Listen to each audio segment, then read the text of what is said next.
ku street eyo waliwo ensonga kati ng'ensonga ya Edimutwe ojogerako Eddie Kenzo agobye emboozi abaana gye babadde batandise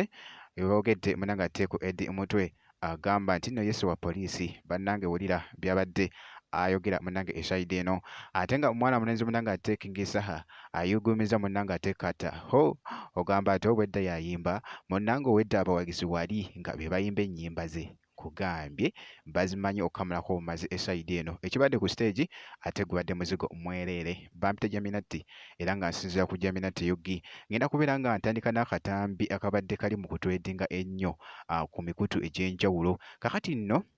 Eddie Kenzo n'abaana bano abayimba practical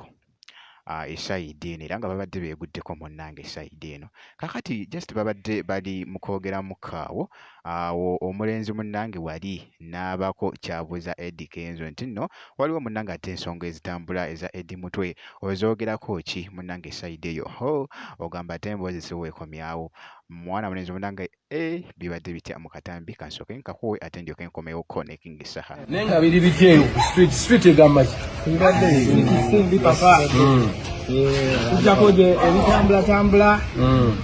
ku street eyo waliwo ensonga kati ng'ensonga ya Edimutwe ojogerako obadde ki mpisa mu poliisi ensonga za luyimba tateetegerera mu birala mwana beera kitegeerwa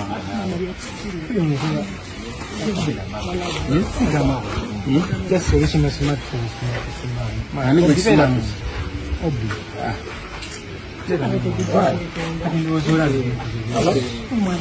sejja tuwadde time tuli mu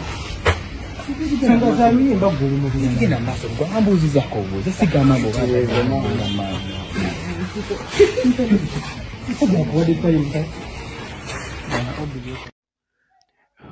bwe kityo munnange ate bwe kitambudde era nga olaba bagaayi bano babadde bazze munnange nga baagala kwogerakoko ne Eddie Kenzo ku nsonga y'oluyimba naye munnange bwe bityo mwana mulenzi munnange ate Eddie Kenzo era ndowooza olabye ku ssimu alaze nti nno n'agendera nawo nga bw'olabye munnange ate mu katambi kakati awo kankuggyeko ate nkutegeezeeko mwana mulenzi munnange ate King Saha yayugumiza munnange ate Kata yayugumiza mwana mulenzi munnange ate Kata nga boogezaako okulaba show yatambudde bwetyo abantu babadde bangi era nga boogezaako okulaba munnange mu katambi awo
bwekityo nno munnange era nga ku sayidi y'emu mwana mulenzi ono alabiddwako era nga akomyewo e Uganda nga bw'olaba akatambi ako abadde ng'atuuse wali ate ku Entebbe airport